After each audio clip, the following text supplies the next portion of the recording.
नमस्कार। शायर वसीम बरेलवी का एक बहुत बढ़िया शेर है कि हमारा अज़्म सफ़र कब किधर का हो जाए, हमारा अज़्म सफ़र कब किधर का हो जाए, ये वो नहीं जो किसी रह गुज़र का हो जाए। और उसी को जीने का हक़ है इस ज़माने में, उसी को जीने का हक़ है इस ज़माने में कि इधर का लगता रहे और उधर का हो जाए। इसी शेर को अमली जामा पहनाते हुए हरियाणा की राजनीति में भूतपूर्व मुख्यमंत्री चौधरी बंसीलाल की पुत्रवधू और 5 बार की विधायक रही कांग्रेसी नेता किरण चौधरी ने अपनी बेटी श्रुति चौधरी के साथ आज उस पार्टी का दामन थाम लिया जिसके बारे में अभी 6 महीने पहले तक उन्होंने बाकायदा ऑन रिकॉर्ड कहा था कि प्रधानमंत्री मोदी और भारतीय जनता पार्टी चुनाव में वायदे तो बड़े बड़े करते हैं लेकिन बाद में सभी वायदों से मुकर जाते हैं।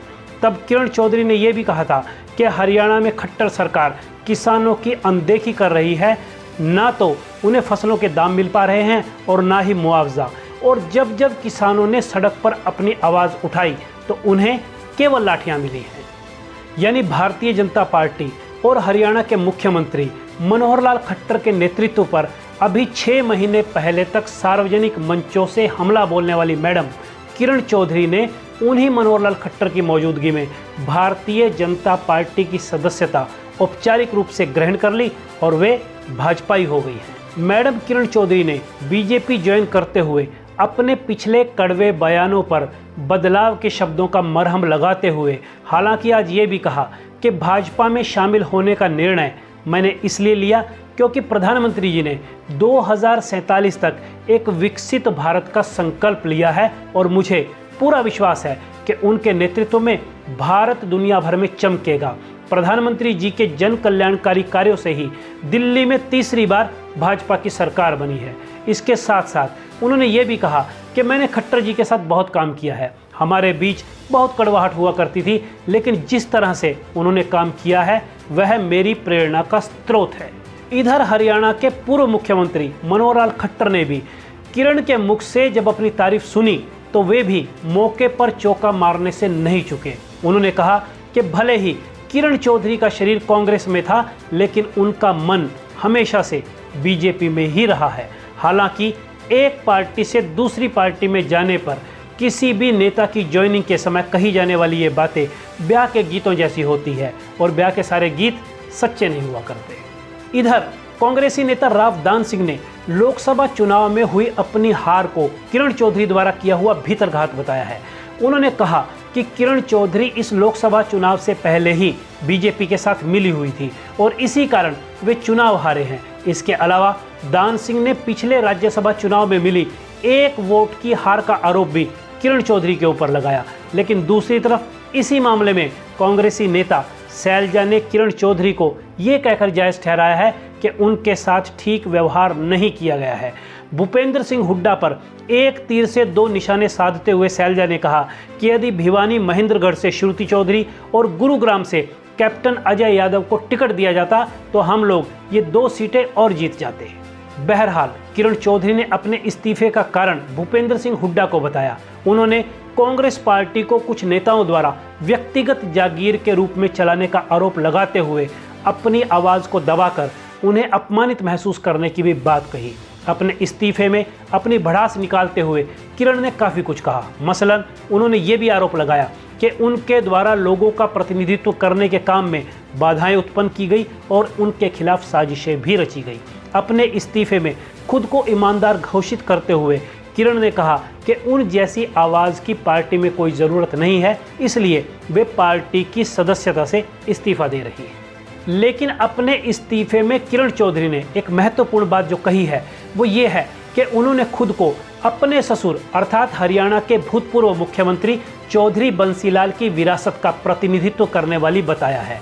इसलिए अब यहाँ भूतपूर्व मुख्यमंत्री चौधरी बंसीलाल की राजनीतिक विरासत को भी याद करना जरूरी हो जाता है कि सड़कों के मोड़ और मास्टरों के मरोड़ निकालने की बात करने वाले बंसीलाल को जब हम याद करते हैं तो हम पाते हैं कि बतौर मुख्यमंत्री चौधरी बंसीलाल 3 बार हरियाणा की सत्ता पर काबिज हुए, जिसमें उनका पहला कार्यकाल 1968 से 1975 तक रहा, तो दूसरा कार्यकाल जुलाई 85 से जून 1987 तक रहा।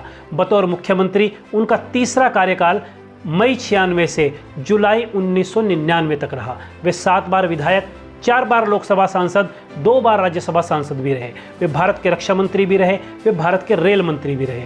हरियाणा में शराबबंदी करने वाले वे हरियाणा के पहले और आखिरी मुख्यमंत्री थे। उनके विकास कार्यों की बात करें तो अपने मुख्यमंत्री काल के दौरान उन्होंने हरियाणा में गांव-गांव पानी, सड़क, बिजली पहुंचाने के साथ साथ नहरों के जाल बिछाने का बहुत बढ़िया काम किया। JLN अर्थात जवाहरलाल नेहरू नहर हो या राजस्थान से जुड़े हरियाणा के ऊंचाई वाले क्षेत्रों में लिफ्ट इरिगेशन का काम या टीलों पर फव्वारा सिंचाई योजना, ये सब उन्हीं की देन थी। उन्होंने दूरदर्शन के 8 रिले केंद्रों में से एक रिले केंद्र भिवानी में भी स्थापित कराया था।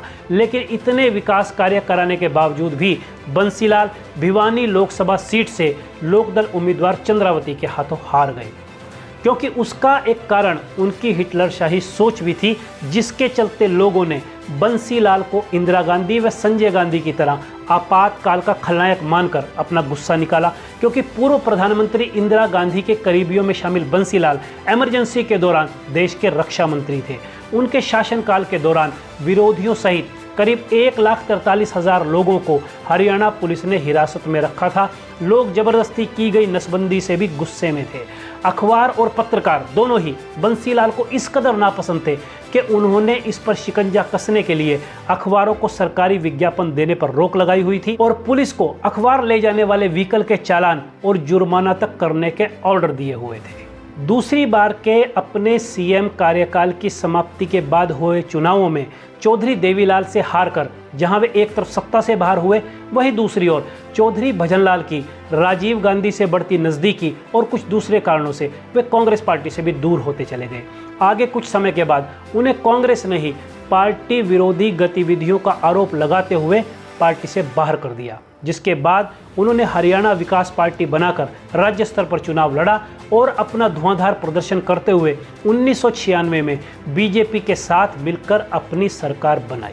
अब आप इस बार के लोकसभा चुनाव में प्रधानमंत्री नरेंद्र मोदी के महेंद्रगढ़ रैली के दौरान दिए हुए भाषण को याद करें, जहां पीएम ने मुख्यमंत्री चौधरी बंसीलाल को खूब याद किया था। उन्होंने कहा था कि हमने चौधरी बंसीलाल जी के साथ मिलकर सरकार चलाई, वो हरियाणा के विकास के लिए पूरी तरह से प्रतिबद्ध थे।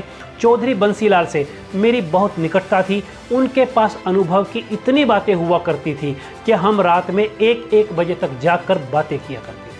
पीएम ने ये बात अपने सच्चे अनुभव के आधार पर ही कही थी, क्योंकि वर्ष 1996 में होने वाले चुनाव में बीजेपी की राष्ट्रीय कार्यकारिणी ने वर्तमान पीएम नरेंद्र मोदी को ही हरियाणा का प्रभारी बनाकर भेजा था।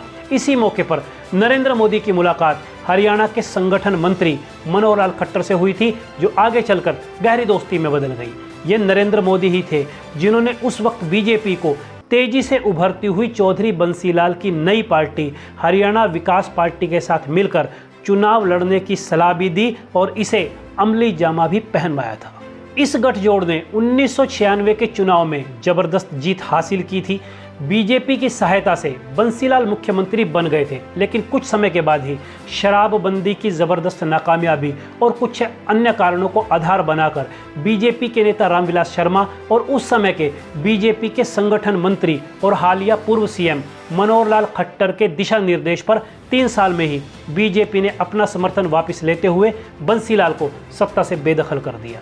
इसके बाद के चुनाव में बंसीलाल की हरियाणा विकास पार्टी बहुत बुरी तरह से हार गई थी और बीजेपी ने इस बार पाला बदलते हुए इनेलो के साथ गठबंधन करते हुए नए सिरे से सरकार बना ली थी और फिर आखिरकार साल 2004 में चौधरी बंसीलाल ने अपनी पार्टी हरियाणा विकास पार्टी का कांग्रेस में विलय कर दिया। यानी चौधरी बंसीलाल की राजनीतिक विरासत और उनकी विचारधारा को यदि हम लोग एक लाइन में समअप करना चाहे तो ये कांग्रेस से निकलकर वापस कांग्रेस में जाने का एक यू टर्न है। अब सोचने वाली बात यह है कि 1996 में बंसीलाल को सत्ता देकर फिर सत्ता से बेदखल करने वाली बीजेपी के साथ किरण चौधरी अपने ससुर स्वर्गीय चौधरी बंसीलाल की कांग्रेस से शुरू होकर कांग्रेस में खत्म होने वाली विचारधारा और राजनीतिक विरासत के साथ क्या कुछ तालमेल बिठा पाएगी, ये बात आने वाला समय ही बता पाएगा। हालांकि उनके इस दल बदल के कारण हरियाणा के सियासी गलियारों में चर्चाओं का बाजार गर्म है। कुछ लोग उनके जाने को ठीक तो कुछ लोग उनके जाने को गलत बता रहे हैं, लेकिन क्योंकि ये लोकतंत्र है जहां व्यक्ति अपने विवेक से, अपनी बुद्धि से किसी भी राजनीतिक विचारधारा को कभी भी अपनाने के लिए और वर्षों वर्ष से अपनाई हुई किसी भी विचारधारा को कभी भी छोड़ने के लिए स्वतंत्र है।